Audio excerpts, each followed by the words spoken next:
Olá, meu nome é Simone José Aparecida da Silva Santos e eu sou professora de matemática. Rodrigo Otávio dos Santos foi meu professor no doutorado e também meu orientador. Para participar das 7ª Jornadas Internacionais de História em Quadrinhos, nós decidimos dialogar sobre os quadrinhos na matemática. Então, o objetivo dessa apresentação é dialogar acerca da produção de histórias em quadrinhos durante as aulas de matemática. E o objeto são as histórias em quadrinhos produzidas por estudantes do ensino fundamental. E nós selecionamos uma das histórias em quadrinhos produzidas, no caso, a HQ Tales de Mileto, o Moço das Pirâmides. Bom, eu sou professora de matemática, trabalho no município de Alta Floresta, Mato Grosso, e o ano passado, 2022, eu pedi que os meus estudantes pensassem numa situação, um problema observada ou vivenciada por eles em seu cotidiano. E aí eles tiveram um tempo para pensar, né? Eles apresentaram para a sala, para a turma deles, o problema evidenciado. Também fizeram registro no caderno sobre as questões que envolviam a situação problema. Após definirem essas questões, eles foram em busca das possíveis soluções. E para isso utilizaram diferentes meios, né? Foram na biblioteca, pesquisaram no livro didático, no site de busca da internet, entrevistaram pessoas. Depois eles produziram histórias em quadrinhos a partir das questões elaboradas. E a situação problema a ser investigada poderia ser uma questão bem simples, né, para a qual eles não tinham as respostas prontas. E, portanto, deveriam buscá-las de um modo fundamentado e organizado. Neste trabalho, nós trouxemos Ponte, Brocardo e Oliveira para nos ajudar a pensar, né, sobre o que é investigar na sala de aula, né? O que é investigação. E esses autores, eles afirmam que investigar não significa lidar com problemas muito sofisticados. Significa que formulemos questões que nos interessam, que nos instigam, né, para as quais não temos resposta pronta e procuramos uma resposta de modo fundamentado e rigoroso. Então, para eles, investigar não representa obrigatoriamente trabalhar com problemas muito difíceis. Significa trabalhar com questões que nos interpelam e que se apresentam no início de modo confuso, mas que procuramos clarificar e estudar de modo organizado. Nós trabalhamos com 2 plataformas digitais. A plataforma Pixton, que foi onde os estudantes produziram as histórias em quadrinhos, e a plataforma Wattpad, onde eu compartilhei as histórias produzidas pelos estudantes. E cada história em quadrinho é um capítulo do livro intitulado Quadrinhos na Matemática.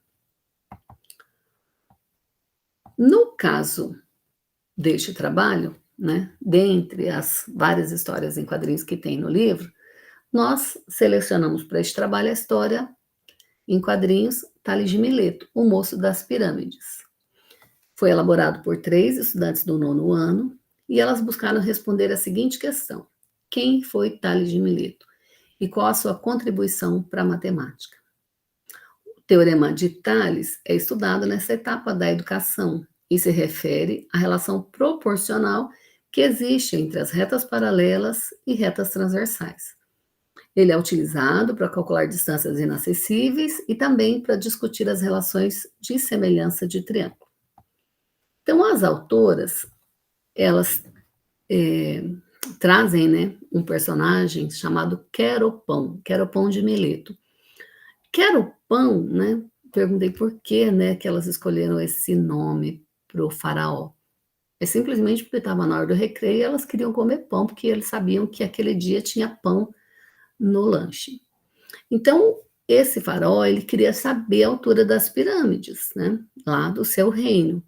E ele mandou chamar o Tales de Mileto para poder medi-las. E quem foi chamar? O Kreber.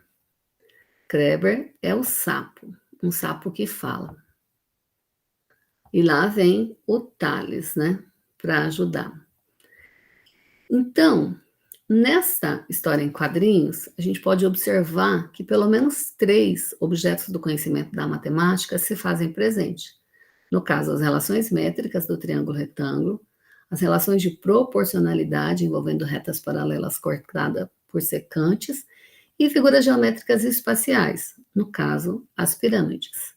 Então, está posto num dos recordatórios que o Tales observou que os raios do Sol que chegavam à Terra, eles chegavam de forma inclinada e eram paralelos, né? Então, a gente pode observar nessa tira, que faz parte da história em quadrinhos, onde tem um recordatório que fala, né, que o Tales disse que foi moleza calcular a altura das pirâmides. Nessa plataforma, Pixton, também é possível colocar imagens. No caso aqui, elas colocaram essa imagem de uma pirâmide e a gente pode observar os raios solares incidindo de forma paralela. E também é possível colocar objetos nas mãos dos personagens. Elas colocaram um pedaço de madeira porque a gente está falando de 623, né, 624 a.C. Então, não existia a trena, a fita métrica. Então, um pedaço de madeira era utilizado para comparar os espaços. Então, elas trazem também elementos da história da matemática, né? Dizendo quem foi Tales, onde ele viveu e as contribuições, o que Tales, né, fez. Outro aspecto interessante de ser destacado é que o Kreber, né, que é um sapo que fala errado, né?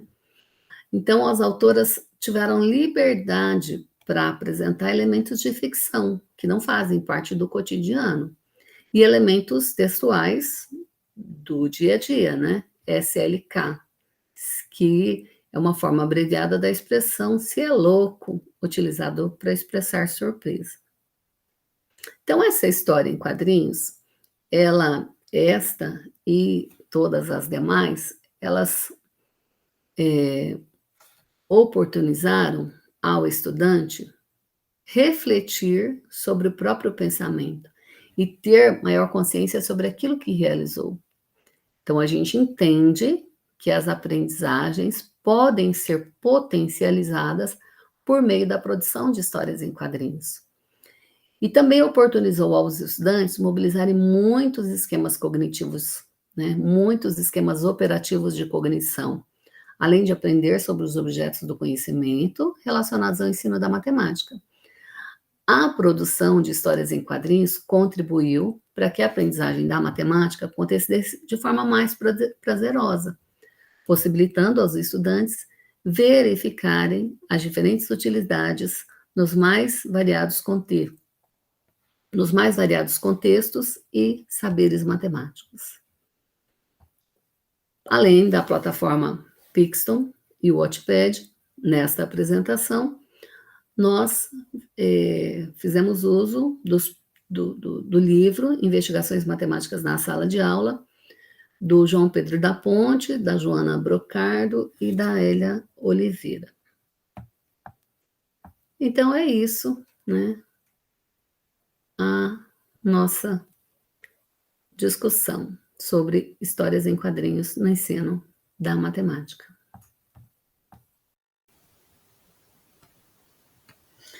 Olá a todos, eu sou a Maria Aparecida, doutoranda do Programa de Pós-Graduação em Educação da UFSCar Sorocaba. e o título do meu trabalho é Semiótica de Histórias em Quadrinhos, o processo criativo como tradução de uma ecologia de saberes na divulgação científica. Este trabalho ele tem como objetivo investigar o processo criativo de estudantes de ciências biológicas na produção da HQ, como tradução de uma ecologia de saberes na divulgação científica. O objeto de estudo desse trabalho, então, é o processo criativo, né, nas HQs. Para alguns autores que se debruçam sobre esse objeto, entre eles o Watson, o processo criativo ele não é baseado somente em inspiração ou no nosso instinto ou no acaso. Então ele tem que ser motivado, né, e tem que ser estimulado uma curiosidade, né.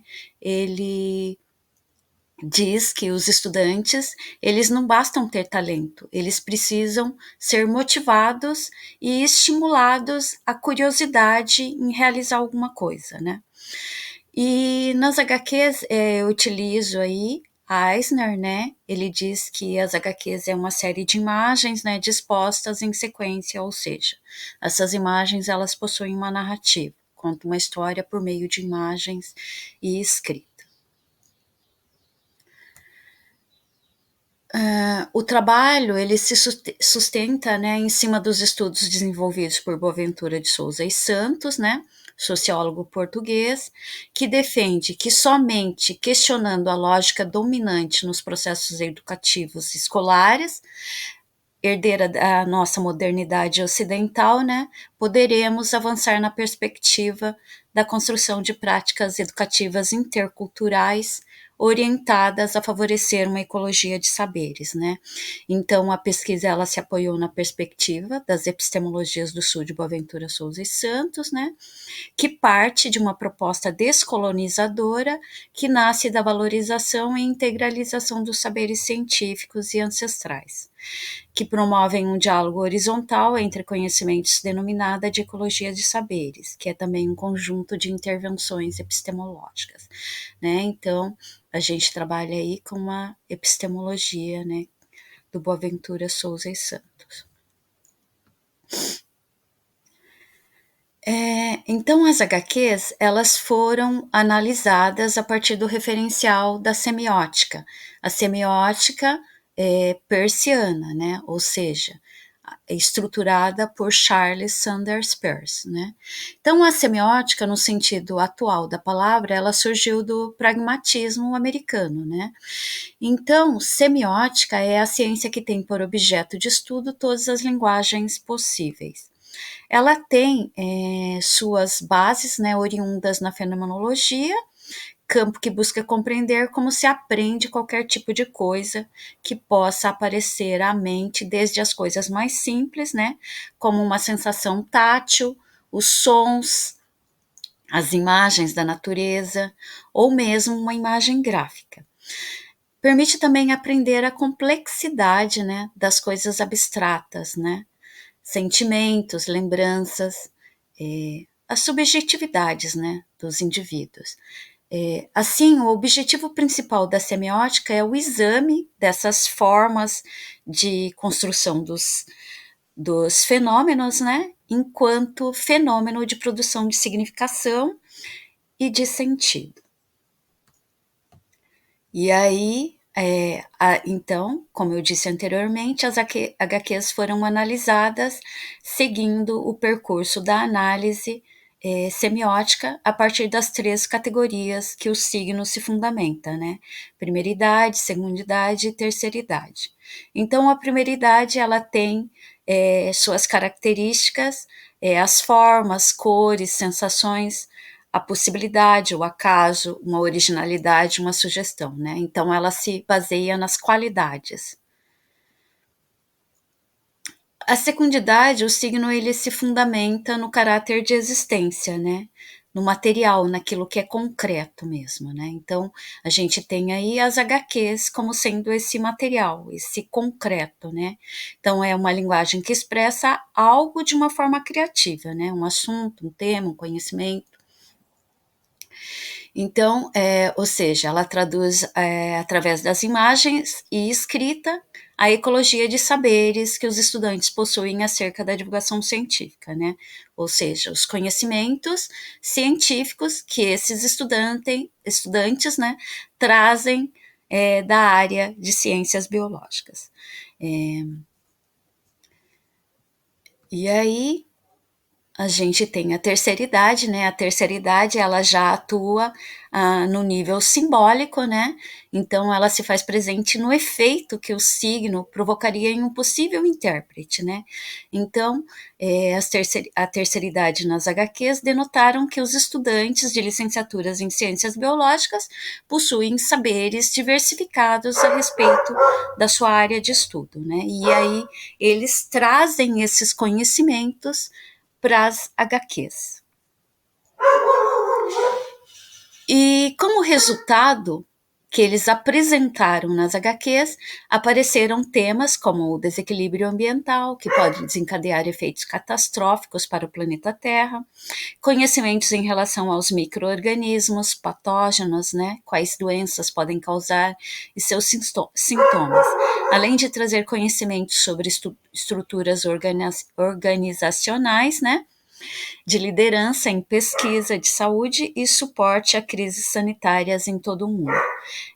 Notícias falsas, como uma barreira prejudicial à saúde, saberes da área de biomedicina, pesquisaram, né, então, informações que não tinham domínio, né, ou seja, eles adquiriram outros saberes em favor de realizar HQ, sendo essa HQ uma atividade coletiva, né, e assim se configurando uma ecologia de saberes em favor do grupo. Saberes baseados na experiência de cada um, ou seja, durante o período da pandemia de Covid-19, eles adquiriram alguns saberes e esses saberes, principalmente da memória afetiva, eles trazem na HQ. E aí, como considerações finais, né, eu trago alguns apontamentos, né. Então, a liberdade no processo de criação, juntamente com o repertório do grupo, né, culminou em uma artesania, ou seja, uma ecologia de saberes desenvolvida por esse grupo específico. E desta forma, conseguiu-se criar uma HQ com maior profundidade de detalhes e conteúdo, sem perder, né, o lúdico, né? Eles trazem muito da fantasia para HQ, mas essa fantasia para poder expressar os conhecimentos deles, conhecimentos científicos, na HQ, utilizando de metáforas, que descrevesse melhor, que fosse mais compreensível para o leitor, né? A prática de conhecimentos, né, resultou em impacto, né, em outras práticas deles, né, práticas sociais. Dessa forma, esse trabalho foi pensado a partir dessa prática de criação de HQs por um grupo de estudante e que acarreta num conjunto de saberes, né, que é a ecologia de saberes do grupo, e que impacta numa nova forma de fazer divulgação científica, ou seja, eles trazem essa forma de fazer divulgação científica na HQ, né? E aí isso não deixa de ser também um impacto social, né? As referências que eu utilizo nesse trabalho, né? Então eu utilizo Eisner, Morin, Peirce, Ramos, Santos, né? Boaventura Souza Santos e o Watson. E muito grata a todos. Até. Olá, tudo bem? O meu nome no documento é Anderson Correia Silva, mas eu sou mais conhecido pelo meu nome social, Tabu. Eu sou um homem branco, magro, tenho cabelos castanhos escuros, lisos, curtos, olhos castanhos, uso barba e bigode, óculos, aparelhos auditivos e estou vestido com uma camiseta preta. A minha imagem aparece em um retângulo na metade esquerda da tela. Na outra metade, o conteúdo textual dos slides que está contido na minha fala. Neste trabalho, intitulado Inclusão Educacional e Audiodescrição de Histórias em Quadrinhos, de autoria minha e do meu colega Fábio da Silva Paiva, nós vamos trazer uma reflexão sobre o uso de histórias em quadrinhos, HQs, na educação. Vamos destacar então o seu aspecto visual e, consequentemente, eventuais barreiras para o seu uso quando dentro do grupo de alunos há alguém com deficiência visual. A audiodescrição é uma modalidade de tradução que transforma imagens em textos para a acessibilidade de pessoas com deficiência visual, cognitiva e para outros públicos. Trazemos um método de audiodescrição de histórias em quadrinhos que contempla as características do gênero artístico em questão, equiparando para o público com e sem deficiência o acesso às informações imagéticas da arte sequencial. O objetivo desse trabalho, portanto, é propor um método de audiodescrição de histórias em quadrinhos. O nosso objeto é a história em quadrinhos, as histórias em quadrinhos e sua própria gramática e suas características enquanto gênero artístico. No nosso arcabouço teórico, nós abordamos 3 temáticas principais. A primeira temática é a educação inclusiva, direito de todas as pessoas. Então trabalhamos com Correia Silva 2018, que é onde começa essa proposta, de um modelo para audiodescrição de histórias em quadrinhos. E também, para falar de educação inclusiva, nós falamos também com a Santiago Bigata em sua pesquisa publicada em 2016. A segunda temática, quadrinhos, esse gênero artístico e a sua gramática, trabalhando aí com Will Eisner, em 2010, e também trabalhando com os quadrinhos nessa perspectiva educativa, usando os quadrinhos como um recurso muito valioso na educação, trabalhando com o Paiva 2013. Por fim, a terceira temática é a audiodescrição, esse recurso de acessibilidade para pessoas com deficiência visual e para outros públicos. Então trabalhamos ali com Alves, Teles e Pereira 2018 e com Ribeiro 2011. Em 13 de outubro de 1896, o jornal estadunidense The New York World publicou uma ilustração do personagem The Yellow Kid de Richard Outcault, na qual a fala do menino aparecia escrita na composição do desenho dentro de um balãozinho. A disposição das falas em balões é uma marcante característica das histórias em quadrinhos. A arte sequencial ela segue uma estrutura comum, que o Eisner vai chamar de gramática da arte sequencial. Além da disposição das falas em balões, existem também outros elementos que constituem a gramática das histórias em quadrinhos, como, por exemplo, palavras fora do balão, a disposição das imagens, a divisão dos quadrinhos, a divisão das páginas, as próprias figuras, incluindo elementos gráficos convencionados, transmitindo sons e movimentos, a passagem de tempo, a passagem entre espaços. São vários elementos que são considerados parte da gramática desse gênero artístico. Quando as pessoas que enxergam conhecem essa linguagem, elas já estão acostumadas a desfrutar dos produtos dentro da arte sequencial. Para demonstrar como transformar uma história em quadrinhos, com todas essas características, com toda a sua gramática, em um texto acessível para pessoas com deficiência visual, nós utilizamos de histórias do Chico Bento. Chico Bento é um menino branco de cerca de 7 anos de idade, tem os cabelos pretos, curtos, um pouco espetados, olhos castanhos grandes, orelhas grandes, nariz arredondado e os dentinhos para frente. Quase sempre está de chapéu de palha, camiseta amarela e calça azul quadriculada, com os pés descalços. O Maurício de Souza, criador do Chico Bento, deu-lhe uma personalidade e características subjetivas que são muito conhecidas pela maioria das pessoas brasileiras, principalmente aquelas que enxergam, e lembrando também que muita gente foi alfabetizada ali ao lado dos gibis. Mas como é que a gente torna essa mesma arte acessível para pessoas com deficiência visual? Então a nossa pesquisa ela demonstra todas as etapas de produção de um roteiro de audiodescrição, desde a leitura da imagem, o estudo da imagem, a elaboração do roteiro, a consultoria e a disponibilização do roteiro. E para isso nós testamos traduzindo uma história chamada Chico Bento, Distraído Demais. Uma das características da gramática dos quadrinhos é exatamente a disponibilização das partes da história divididas em quadrinhos, né? Quadrinhos que podem ser hierárquicos ou que podem ser democráticos, todos iguaizinhos. Então, esses quadrinhos são frames da história e a nossa mente vai preencher os espaços entre um quadrinho e o outro. Então, nós entendemos que no nosso modelo de audiodescrição de histórias em quadrinhos, poderemos então colocar ali um roteiro que preserva essa característica do gênero textual. Então, cada quadrinho é audiodescrito na sua vez, e aí o público vai receber o descritivo ali, né, daquele roteiro e vai preencher mentalmente o espaço entre um quadro e o outro, assim como as pessoas que enxergam. Por exemplo, nós temos aqui o primeiro quadrinho da história, né? Quadrinho 01. Começa a história. Chico Bento em Distraído Demais.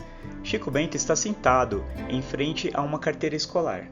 Sorridente, usa um chapéu de papel e brinca com um barquinho e um aviãozinho de papel. Ao seu lado, alguém o chama. Chico, Chico, Chico. Então, esse é o roteirinho do quadrinho 1. Depois vem o do 2, do 3, e essa história especificamente tem aí mais de 100 quadrinhos. E se é verdade, como diz o Carlos Manguel, que nós só podemos ver as coisas para as quais já possuímos imagens identificáveis, as histórias em quadrinhos do Chico Bento e o seu jeito de pensar provocarão nos leitores uma experiência estética saudosa, inocente, traquina, divertida, como é o pensamento dado a esse pequeno caipira pelo seu criador, Maurício de Souza, com toda a liberdade criadora a qual ele tinha direito. O audiodescritor possibilitará, então, que esse texto, criado para pessoas que enxergam, cresça e alcance ainda uma outra parcela ainda maior da população, que inclui as pessoas com deficiência visual. Inúmeros trabalhos já demonstraram que as histórias em quadrinhos podem ser aliados fortíssimos na educação em diferentes idades, tanto no uso de histórias prontas, como também na criação de novas histórias em quadrinhos pelas crianças, pelos adolescentes, pelos estudantes de diferentes idades. O uso das HQs em processos de ensino e aprendizagem se beneficia da audiodescrição. As histórias em quadrinhos possuem ainda um inerente potencial educacional, porque não podem ser acessíveis a todas as pessoas. A leitura de gibis pode ser prazerosa para todo mundo, e esse deleite deve alcançar, sem barreiras, pessoas com deficiência, pessoas analfabetas, pessoas disléxicas e todas as pessoas que, por qualquer barreira, não tenham acesso às histórias em quadrinhos, do jeito que elas são. Aqui na tela estão aparecendo as referências citadas ao longo da apresentação aqui neste vídeo. Muito obrigado por ter assistido a nossa apresentação. Eu sou o Tabu Correia Silva, o meu e-mail é sinaldeafeto@gmail.com e também estou lá nas redes sociais no Instagram, @sinaldeafeto. O meu amigo Fábio da Silva Paiva também agradece. O e-mail dele é fabiosilvapaiva@hotmail.com e ele também está lá no Instagram, @eduquadrinhos. Muito obrigado!